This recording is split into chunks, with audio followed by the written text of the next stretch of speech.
Hey everyone, we know how hard it can be to keep up with the latest news in Israel, so if you haven't had the time to stay on top of what's what in the Holy Land, have no worries. I'm Natasha Kirchuk, and this is ILTV's Weekly Review. Now, the political gridlock in Israel ends today, and the 35th government coalition is swearing in after 3 elections and 18 months with an interim government. Prime Minister Netanyahu has inked the final coalition agreements with rival Benny Gantz's Blue and White, the Gesher and Labour parties, the Derech Eretz party, and the religious Shas and United Torah Judaism parties.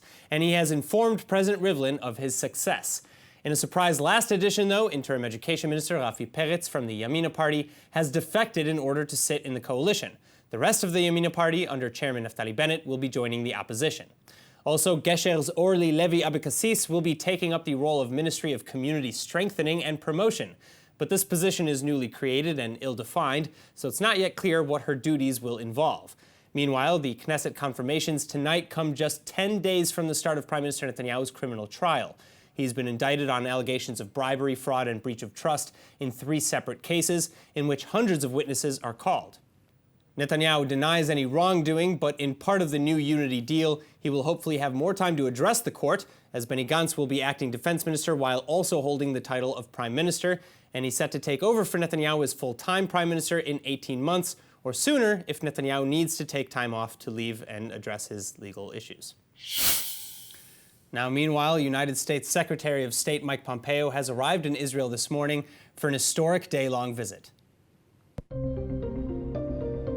Addressing the press before noon, just moments after landing in Israel, United States Secretary of State Pompeo and Prime Minister Netanyahu discussed plans to talk about the coronavirus, Iranian threats to the region, and of course, the United States' Middle East peace deal between Israel and the Palestinians. Now we're about to form a national unity government tomorrow.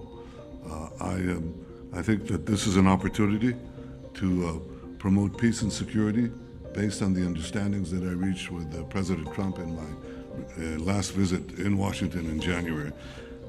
And these are all tremendous challenges and opportunities. And we can do them because we have such a powerful bond. We'll get a chance to talk about the vision for peace. We're now some months on from the day that you came to Washington when President Trump announced that vision for peace when you were there. There remains work yet to do, and we need to make progress on that. I'm looking forward to it.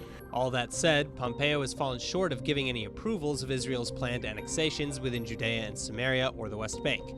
And in the past, the Secretary of State has suggested that it's Israel's decision in the end, but that the government shouldn't rush into extending its sovereignty just yet. Meanwhile, Pompeo's visit in Israel will only last a few short hours before his return flight to Washington. And his entourage's itinerary will be strictly controlled. His meetings will include sit-downs with both Prime Minister Netanyahu and co-Prime Minister/Defense Minister Benny Gantz. As for American officials, Pompeo and his team and the Israelis set to meet them have all been undergoing regular testing and checkups in the days leading up to this trip.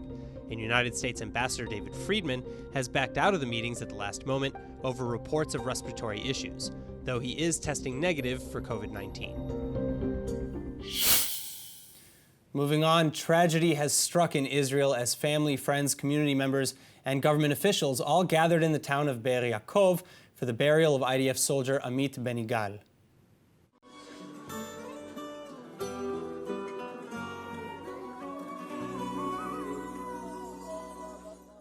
The nation is in mourning. Hundreds of crying faces were seen peppering the crowd Tuesday at the funeral of Israeli Defense Forces soldier Staff Sergeant Amit Benigal. As of now, the 21-year-old soldier from the Golani Combat Unit is the only Israeli soldier to be killed in action this year. Defense Minister Naftali Bennett addressed Benigal's unit, pushing them to catch the wicked person who killed him and ultimately, quote, defeat Israel's enemies. His parents eulogize him as a hero worthy of admiration, though, crying out for him to guard them from above.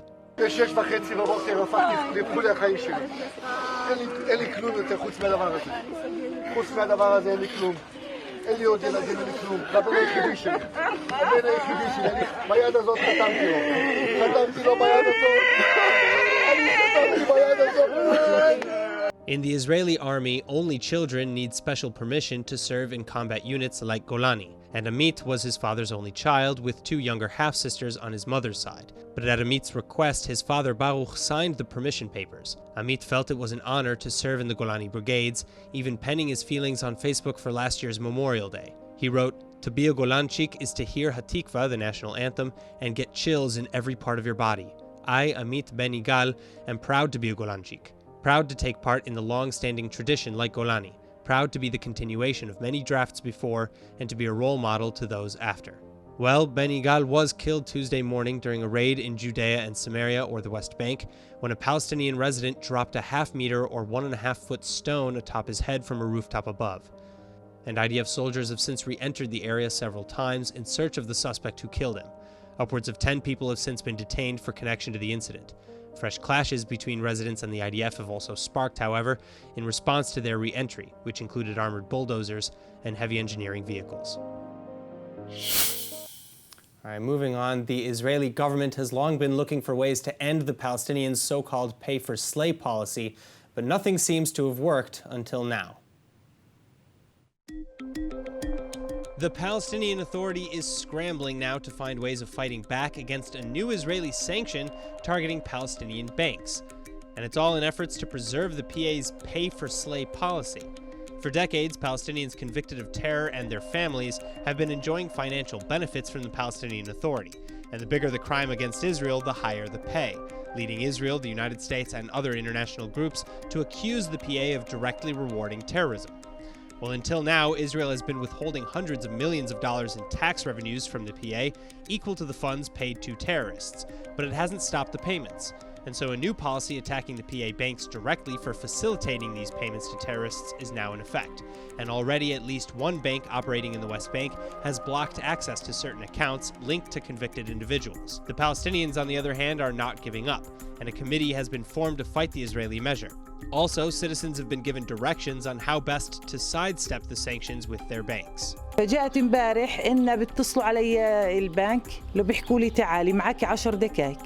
رحت بسرعة يعني فيش مسافة بين دارنا ب10 دقائق بالفعل بكيت عندهم. دخلت اللي بتحكي لي حبيبتي المديرة تعالي بسرعة عندي فبدك تاخذي تسحبي حسابك وتجمدنا حساب ابنك الأسير. وأنا ما بعرفش قالت لي ولا بعرف حاجة أسألها أي سؤال تقول لي ما بعرف. عائلة 6 أنفار يعني راتب حمزة يعني في سجناته كان هو اللي يساعدنا كان هو اللي يصرف علينا حتى دواء أبوه وعلاج أبوه كان هو ناخذ منه يعني كثير كان يفرج علي. أبوه مريض ما بيشتغل باخذ جلسات وباخذ دم لغاية اللحظة هي إلى يمكن فوق 3-4 سنين. The government in Ramallah insists that the payments are a form of social welfare.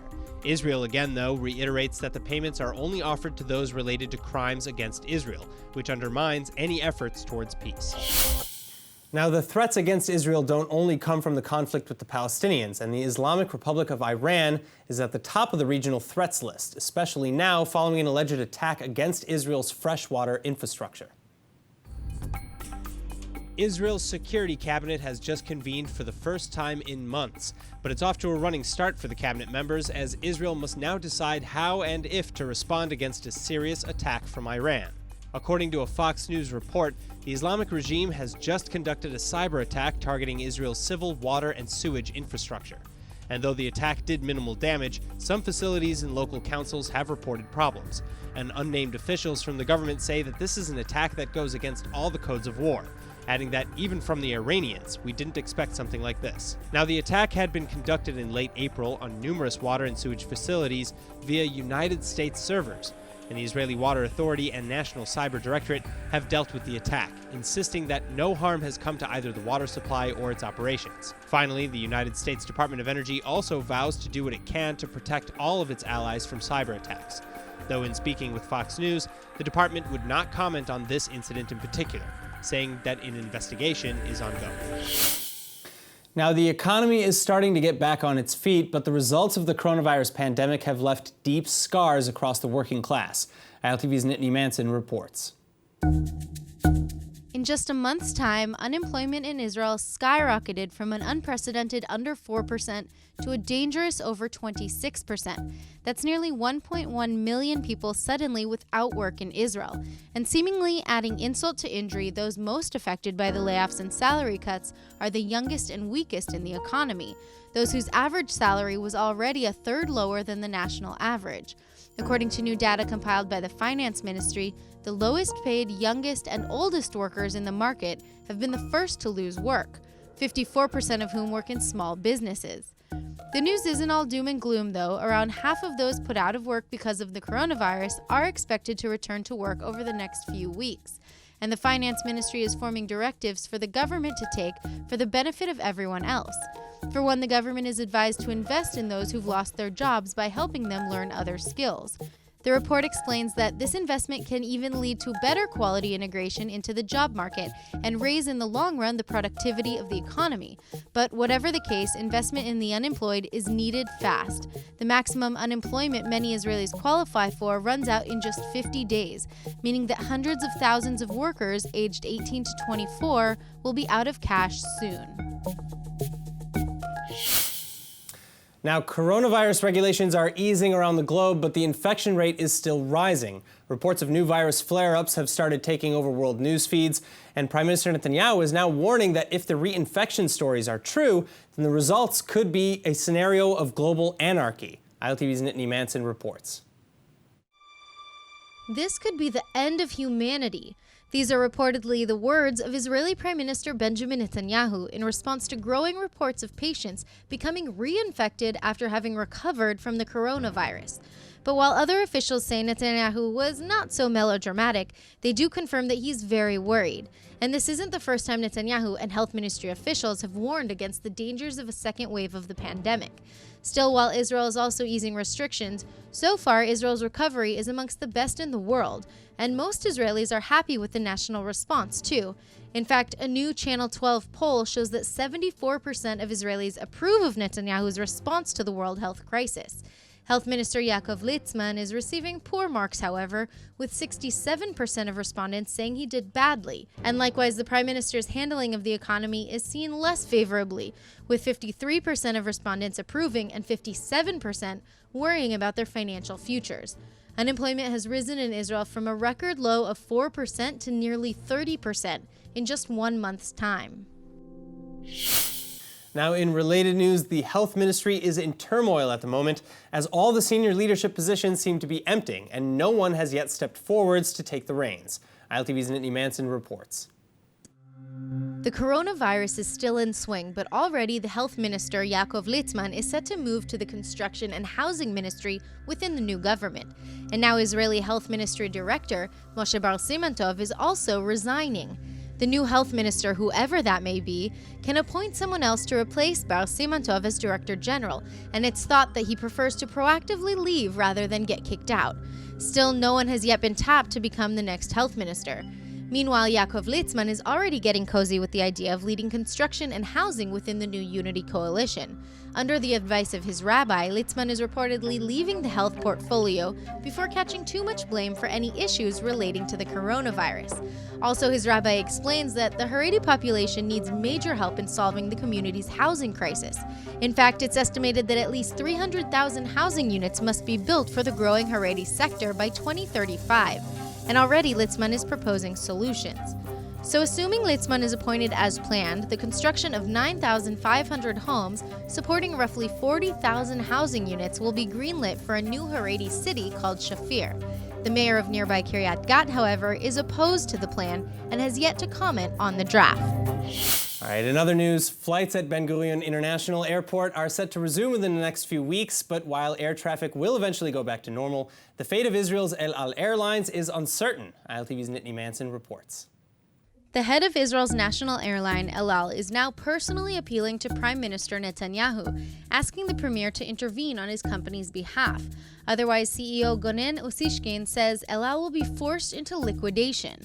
The letter to Netanyahu comes just days after El Al received the final bailout plan offered by the Israel Ministry of Finance. And in it, the government agrees to vouch for up to 80% of a $400 million bank loan that El Al is requesting to help weather the coronavirus pandemic. But the government's guarantee comes with major strings and contingencies that El Al says they cannot possibly implement. Among them, firing 33% of staff in addition to a $50 million streamlining plan, which includes cutting salaries and ending all free flights for employees and their families. It would also require the owners to invest 100 million shekels of their own cash into the company. Again, though, Sishkin says this is too much, and that if Netanyahu doesn't do something, 10,000 households will lose livelihoods, 30,000 households would be indirectly affected, and billions of shekels owed to customers for canceled flights would be lost. Additionally, the government's call for a streamlining plan comes after El Al already presented one, in which liens are put on shares and controlling shareholders inject over 1.5 billion shekels per year for 7 years back into the company. In other news, an incredible mural has just been discovered in Jerusalem, bringing new life and shedding new light on the 1948 War of Independence. ILTV's Nittany Manson has the story.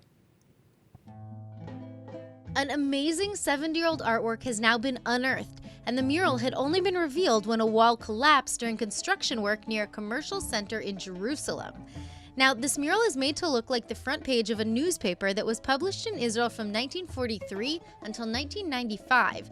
And in the captions, there are images of IDF forces climbing a fortress and a sinking Arab weapons ship off the Italian coast.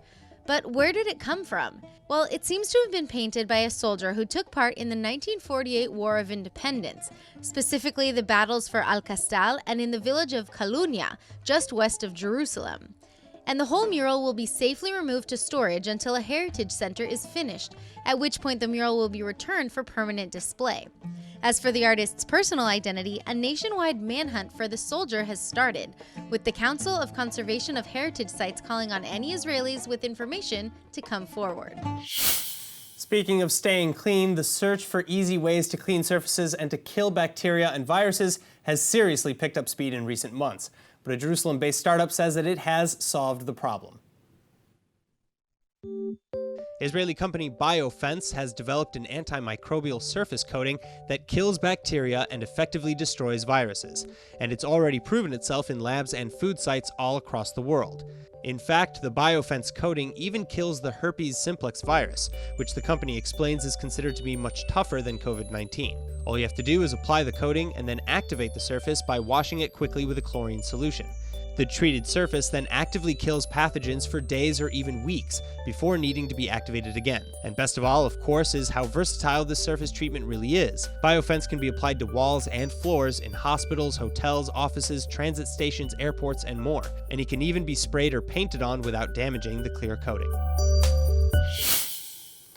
All right, now as Jews around the world get ready to mark the Lag BaOmer holiday, the Antiquities Authority is giving Israelites another reason to celebrate, and ILTV's Nittany Manson has the details.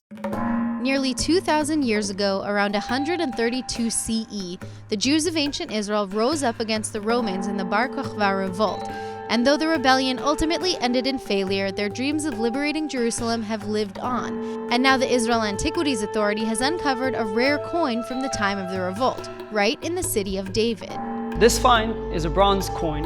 What makes this coin rare is the fact that out of 22,000 coins that were found within the old city of Jerusalem, only 4 are dated to the time of Bar Kokhba revolt. Another fact that makes this coin rare is that under this palm tree, which is seen here, we can see the name Jerusalem inscribed on the coin, so in ancient Hebrew. And it's the only coin out of these 4 coins which remarks the name Jerusalem on it. And on the other side, we can see grapevine, and around it is written the second heir to the freedom of Israel. Again, though, while the rebels caused a major headache for the Roman occupying forces, Roman reinforcements had been set in to squash the revolt, and it's these same soldiers who are thought to have taken and spread these coins. The soldiers of these units went back to their bases after the suppression of the revolt and brought back with them these coins. It is likely that this coin was brought by a Roman soldier from the 10th Legion as a souvenir from the revolt. The coin was discovered by the Israel Antiquities Authority in the William Davidson Archaeological Park, just beneath the Temple Mount and north of the city of David Hill. Finally, this next story is unbelievable, but a medical miracle has just been performed in Jerusalem. Surgeons have managed to save a man from a rod impaling his head. A month ago, Kamel Abdelrahman took a typical trip to see the status of an apartment that he's building for his family. But things took a terrible turn when he fell from the 2nd floor onto an iron rod that went straight through his head. Rahman says that he couldn't move, but he didn't feel pain, so he started shouting for help. Then in moments, his family found him and called emergency services. With some crazy luck, the rod had entered directly between two major arteries supplying blood to his brain, but they didn't appear to be damaged. So after hours of analyzing, doctors managed to very carefully remove the rod, and then in a second 10-hour surgery, they repaired the damages to his head. But when Ramin woke up, everything seemed to be working well. In fact, he's already been sent home. Now, Israeli train lines are set to reopen soon, pending health ministry approval. But the big news here is in the new, not the old, because an all-new direct line connecting Israel's two biggest cities has just been inaugurated on the network. The moment we've all been waiting for is here. The direct railway between Jerusalem's Yitzhak Navon station and Tel Aviv's Savidor Central is opening, and it's set to carry its first passengers May 24th. Now, as you probably know, work has broken down for most industries over COVID-19. But with the roads and railways practically cleared for months now, infrastructure on this newest train line has accelerated. And Transportation Minister Bezalel Smotrich says the line will be further extended to Herzliya by the end of the summer. It'll also boast some 24 new eco-friendly carriages by the end of next year, meaning greater passenger capacity and fewer technical issues. This line was originally approved of in 2001, though, by then Prime Minister Ariel Sharon, and it's 12 years past due and at more than double the original cost. Still, by the end of the month, the new line will rocket 2 trains per hour in each direction between Jerusalem and Tel Aviv, with stops at Ben Gurion Airport, South Tel Aviv's Ha'Haganah Station, and Central Tel Aviv's HaShalom. And it'll run from 6:30 a.m. to 9:30 p.m. every weekday and on Saturday evenings. Now, for our final story tonight, we turn to the walls of the old city of Jerusalem, just outside the Jaffa Gate, where Israelis are expressing solidarity with Jewish communities in the diaspora who've disproportionately been hurt by the coronavirus pandemic. Jewish and especially ultra-Orthodox communities around the world have seen some of the worst coronavirus infection rates per capita. So in a show of unity and support, the walls of the old city of Jerusalem were lit with the flags of the nations where these diaspora populations reside, like in the United States, France, and the UK. And speaking at the event, Diaspora Affairs Minister Tzipi Otoveli reiterates that Jewish communities have stood beside Israel during war and terror and celebrated with us during times of triumph. So today, we stand with you. That's it for ILTV's Weekly Review. See you next week.